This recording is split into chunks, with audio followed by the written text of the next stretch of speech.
हनुमान, तुम शिव का रूप हो। मैं तुम्हें क्यों न पहचान सका। भगवान श्री राम के जीवन की गाथा हमें वाल्मीकि रामायण और तुलसीदास रचित रामचरितमानस में देखने को मिलती है। आज के समय में शायद ही कोई ऐसा व्यक्ति हो जो रामचरितमानस के बारे में ना जानता हो, लेकिन आज हम रामायण के 9 ऐसे रहस्यों के बारे में जानेंगे जिन्हें दुनिया से छुपा के रखा गया। आपका स्वागत है देवराज मिस्ट्री। यहाँ हम करेंगे हिंदू धर्म से जुड़ी कुछ रहस्य की बातें। अगर आप चाहते हो कि आपका समय सही जगह पर खर्च हो तो अभी आप सही रास्ते पर हो, इसीलिए अभी हमारे चैनल को सब्सक्राइब कीजिए और खो जाइए इस वीडियो में। 9वें नंबर पर हम जिसकी बात करने वाले हैं वह है कि भगवान राम की एक बहन भी थी। जी दोस्तों, इस बात को शायद ही कोई जानता हो कि राजा दशरथ के 4 पुत्र होने से पहले उनकी एक पुत्री भी थी जिसका नाम था शांता। शांता कौशल्या की पहली संतान थी जो चारों भाइयों में सबसे बड़ी थी। लेकिन अब सवाल ये उठता है कि आखिर भगवान राम की बहन के बारे में कोई जानता क्यों नहीं है। तो इसके पीछे की जो बात हमें जानने को मिलती है वो कुछ इस तरह है कि एक बार अंग देश के राजा रूमपद और उनकी पत्नी वार्ष्णी राजा दशरथ से मिलने अयोध्या आए थे। इन दोनों की कोई संतान नहीं थी, इसीलिए राजा दशरथ ने अपनी पुत्री शांता को उनकी पुत्री के रूप में भेंट दे दिया। इससे वे दोनों बहुत प्रसन्न हुए और शांता को अपने साथ ले गए। इस वजह से हमें भगवान राम की बहन शांता का कहीं भी जिक्र नहीं मिलता। नंबर 8, लक्ष्मण 14 वर्षों तक क्यों और कैसे नहीं सोए। भगवान राम के वनवास के दौरान भैया लक्ष्मण ही एक ऐसे इंसान थे जिनसे ज्यादा भगवान राम की भक्ति किसी ने नहीं की। बात तब की है जब भगवान राम के वनवास का पहला दिन था। उस दिन रात्रि होते ही भगवान राम और माता सीता दोनों सो गए, लेकिन उस रात लक्ष्मण जी पूरी रात तक जागते रहे और उनकी रक्षा करते रहे। तभी वहाँ पर लक्ष्मण जी को देखकर वहाँ पर निंद्रा देवी प्रकट हुई और उन्होंने लक्ष्मण जी से कहा, लक्ष्मण तुम सोते क्यों नहीं हो। तब लक्ष्मण जी निंद्रा देवी को जवाब देते हैं कि माते, मेरे भैया और भाभी सो रहे हैं, इसीलिए मुझे उनकी रक्षा करनी है और आप इसीलिए मुझे ये वरदान दीजिए कि मैं 14 वर्षों तक सो ही नहीं।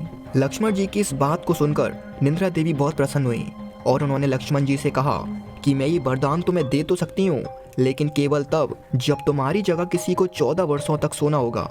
यह सुनकर लक्ष्मण जी ने निंद्रा देवी से कहा कि ये कार्य मैं अपनी पत्नी उर्मिला को सौंपता हूँ। और कुछ इस तरह देवी के आशीर्वाद से लक्ष्मण जी 14 सालों तक जागते रहे और उनकी पत्नी उर्मिला 14 सालों तक सोती रहीं। 7वें नंबर पर है कि रावण अपने ध्वज पर वीणा का चिन्ह क्यों लगाता था। दोस्तों, ये तो हर कोई जानता है कि रावण के नाभि में अमृत था और उसके 10 सिर थे, लेकिन शायद ही कोई इस बात को जानता हो कि रावण के ध्वज का प्रतीक वीणा था।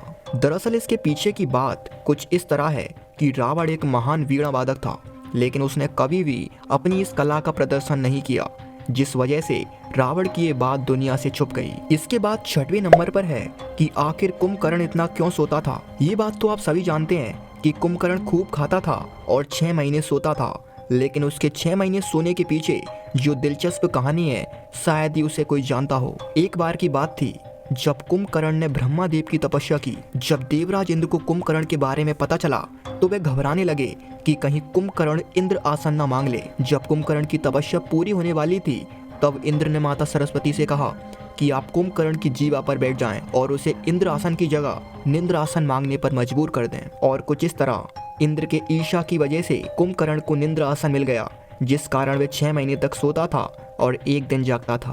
5वें नंबर पर है कि भगवान राम के भाई किस किस के अवतार थे। इस बात की चर्चा बहुत कम होती है, लेकिन फिर भी आपको ये पता होना चाहिए कि भगवान राम के चारों भाई आखिर कौन थे। भगवान राम को भगवान विष्णु के अवतार माना जाता है और उनके भाई लक्ष्मण को शेषनाग का अवतार माना जाता है। वहीं भरत को सुदर्शन चक्र और शत्रुघ्न को शंख का अवतार माना गया है। इसके बाद 4थे नंबर पर है कि रावण की मृत्यु का कारण माता सीता नहीं बल्कि शूर्पणखा थी। जी दोस्तों, हमने आज तक जितने भी बार रामायण देखी या पढ़ी है तो हमें उसमें यही जानने को मिलता है कि माता सीता का हरण करने के कारण ही रावण की मृत्यु हुई थी। लेकिन दोस्तों, ये सच्चाई नहीं है। सच्चाई तो ये है कि रावण की मृत्यु का कारण उसी की बहन शूर्पणखा थी। रावण की बहन शूर्पणखा और उसके पति का नाम विद्युत था। शूर्पणखा का पति राजा कालकेयी के यहाँ सेनापति था। जब रावण संसार को जीतने निकला था तब उसका युद्ध राजा कालकेयी से भी हुआ था और इस युद्ध में रावण ने अपनी बहन के पति विद्युत की भी हत्या कर दी थी, जिस वजह से दुखी होकर शूर्पणखा ने रावण को मन ही मन श्राप दिया था कि तेरे भी कुल का नाश मेरे ही कारण होगा। बस यही श्राप के चलते हुए शूर्पणखा के कारण रावण का संपूर्ण कुल का सर्वनाश हो गया। अब तीसरे नंबर पर हम जानते हैं कि आखिर बिना खाए पिए लंका में इतने दिनों तक कैसे जीवित रहीं माता सीता। सीता हरण हो जाने के बाद जब माता सीता को अशोक वाटिका में बंदी बना लिया गया था, तब राक्षस और राक्षसियों से परेशान होकर माता सीता ने अन्न तथा जल दोनों त्याग दिए थे। तब उन्होंने इंद्र को माता सीता के अन्न तथा जल की व्यवस्था करने को कहा। तब ब्रह्मा जी के आदेश के अनुसार इंद्र एक विशेष खीर माता सीता के लिए लेकर आए, जिसका सेवन करके कई दिनों तक भूखे पेट रहा जा सकता था। इस खीर को लेकर इंद्र निंद्रा देवी के साथ लंका पहुंचे। वहां पर निंद्रा देवी ने सभी राक्षस और राक्षसियों को सुला दिया, जिसके बाद इंद्र ने माता सीता को वह खीर दी, जिसे खाने के बाद माता सीता पूरे 2 महीनों तक लंका में भूखे पेट जीवित रहीं। दूसरे नंबर पर जानते हैं कि आखिर क्यों वाल्मीकि रामायण में नहीं मिलता लक्ष्मण रेखा प्रसंग। जब भगवान राम ने वन में मारीच नामक राक्षस को मारा था, तब मरने से पहले उसने अपनी माया से भगवान राम की आवाज में सुर निकाला, जिस स्वर को सुनकर माता सीता भयभीत हो गईं और उन्होंने लक्ष्मण से भी भगवान राम के पास जाने की जिद करने लगी।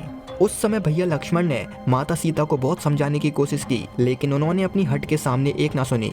तब लक्ष्मण जी ने कुटिया के आसपास एक रेखा खींची थी, जिसमें यदि कोई बाहर का व्यक्ति प्रवेश करता है तो वह जलकर भस्म हो जाएगा। ये प्रसंग वाल्मीकि जी ने वाल्मीकि रामायण में प्रस्तुत नहीं किया है, लेकिन तुलसीदास जी की रामचरितमानस के लंका कांड में मंदोदरी इस बात का वर्णन करती है। अब हम बात करते हैं कि आखिर रावण ने भगवान राम की पत्नी से पहले उनकी माता का भी हरण किया था। जी दोस्तों, आपने सही सुना, रावण ने माता सीता से पहले भगवान राम की माँ कौशल्या का भी हरण किया था। बात कुछ इस तरह है कि ब्रह्मा जी ने रावण को पहले ही ये बता दिया था कि उसकी मृत्यु का कारण कौशल्या का पुत्र बनेगा। तब रावण ने अपनी मृत्यु को टालने के लिए कौशल्या को भी छल लिया था और कौशल्या को एक डिब्बे में बंद करके एक समुद्री द्वीप पर एक किनारे पर छोड़ दिया था, जिससे कौशल्या की मृत्यु हो जाए। लेकिन तब राजा दशरथ ने बड़े ही कठिनाई से कौशल्या की खोज की और उन्हें सुरक्षित अयोध्या लेकर आए थे।